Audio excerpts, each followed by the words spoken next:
Praise the lord. ક્રિસ્મોલ ભાઈ તથા બહેનો, દિવ્ય અને દિવ્ય સંદેશમાં તમારું સ્વાગત છે. ઓગસ્ટ 22મી તારીખ. આ સંદેશ સાંભળવા તમારા સૌ માટે અને તમારા પરિવારજનો રીતે પ્રાર્થના કરું છું. તમારા બાઇબલ લઈ લો, ઈશ્વરનું વચન સાંભળીએ. માથ્યુનો ગ્રંથ 23મો અધ્યાય 1લી કડીથી 12મી કડી સુધી.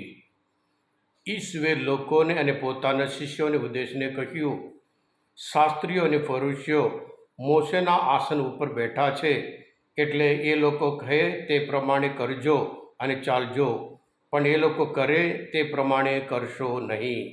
કારણ એ લોકો કહે છે કંઈ અને કરે છે કંઈ.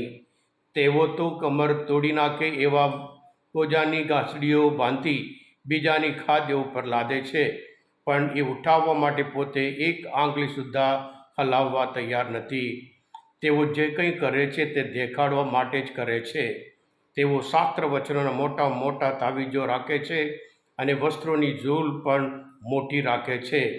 ભોજન સમારંભમાં મુખ્ય સ્થાન, સભાગૃહોમાં આગલી બેઠક તેમને ગમે છે.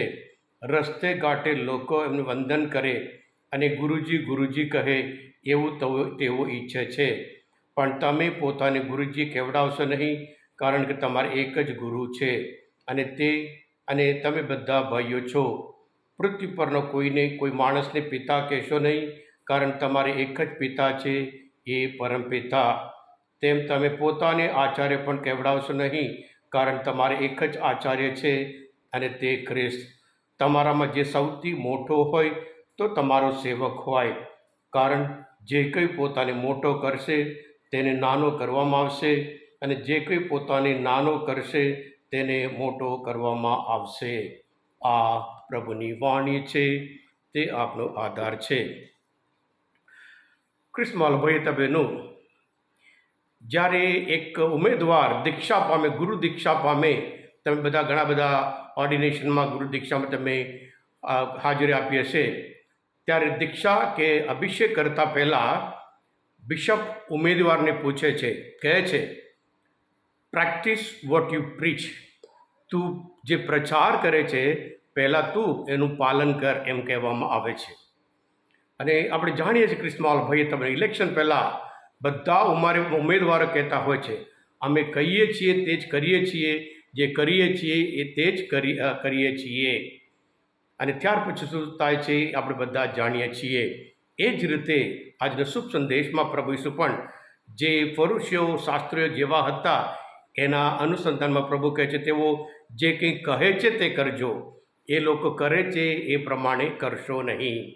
ક્રિસ્મોલ ભાઈ બહેનો, દુનિયામાં એવા કોઈ મહાન વ્યક્તિ, મહાગુરુ નથી જે ગુરુ હોવા છતાં પોતાના શિષ્યના પગ ધોયા અને પગનું ચુંબન કર્યું. શિષ્ય માટે તે શોખ, નવાઈ, અને એમાં પિતર તો ઓબ્જેક્ટ કરે છે. પણ પ્રભુ કહે છે, મેં જે કર્યું તમે સમજો છો, તમે મને ગુરુ કહો છો, પ્રભુ કહો છો, એ તો છું જ, છતાં મેં જેમ કર્યું તમારે પણ કરવું.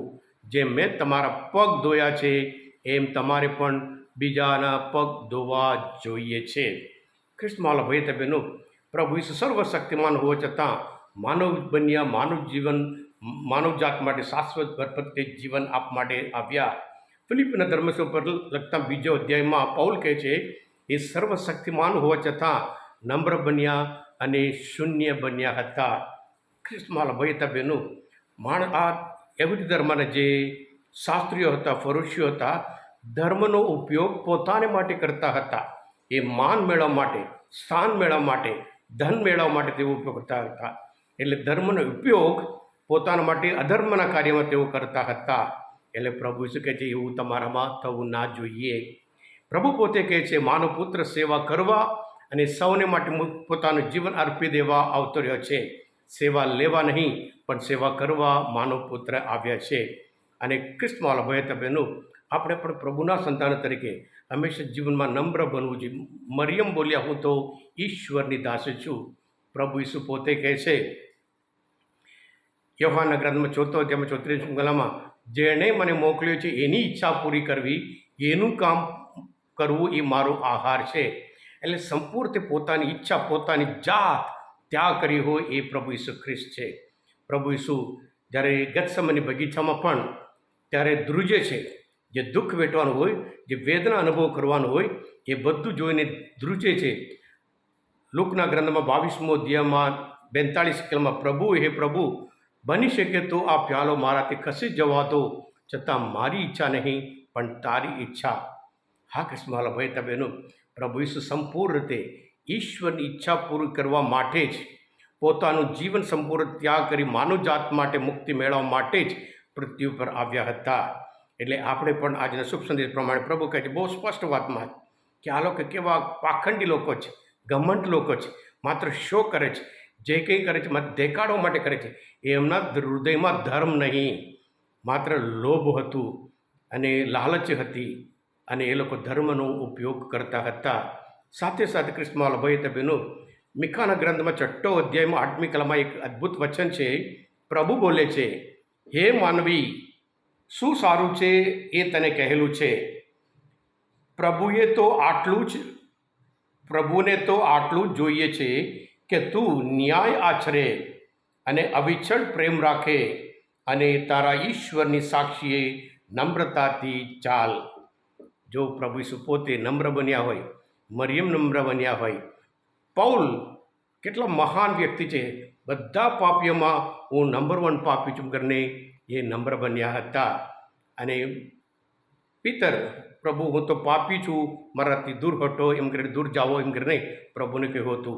આ બધા દાખલા આપણે બતાવે છે કે આપણે પણ પ્રભુના સંતાન તરીકે જીવવાનું હોય, અને પ્રભુની ઈચ્છા છે ઈશ્વરની સાક્ષી હંમેશા નમ્રતાથી આપણે જીવવાનું છે.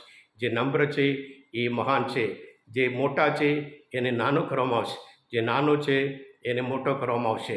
દુનિયાનું મૂલ્ય અલગ અને પ્રભુ ઈસુ ખ્રિસ્તના મૂલ્યો અલગ. હા કૃષ્ણવાલા ભાઈ બહેનો, આજના મનોચિંતન શાસ્ત્ર પર સમજવા માટે, પ્રભુ ઈસુને ઓળખવા માટે મદદરૂપ થયા હોય, તમે પોતે દિવ્ય ધ્યાન અને દિવ્ય સંદેશ સબસ્ક્રાઈબ કરજો અને બીજા માટે પણ ફોરવર્ડ કરજો, કારણ તમે બધા આશીર્વાદિત છો, અભિષિક્ત છો. પ્રભુ ઈસુ, હું તમારામાં વિશ્વાસ રાખું છું. બોલો દિવ્ય દયાનો જય. God bless you all. Jesus I trust in you. કૃષ્ણવાલા ભાઈ બહેનો, રવિવારે બપોરે 3 વાગ્યાથી 4:30 વાગ્યા સુધી 1.5 કલાકની સેમિનાર છે. જેમને જર્મની જવાની ઈચ્છા હોય કે જાણકારી માટે પણ તમે આવી શકો. રવિવારે આ 23મી તારીખ બપોરે 3 વાગ્યે 4:30 સેમિનાર. જર્મની જવા માટે જે વ્યક્તિઓ આવવાના છે યોગ્ય માર્ગદર્શન આપે. God bless you all.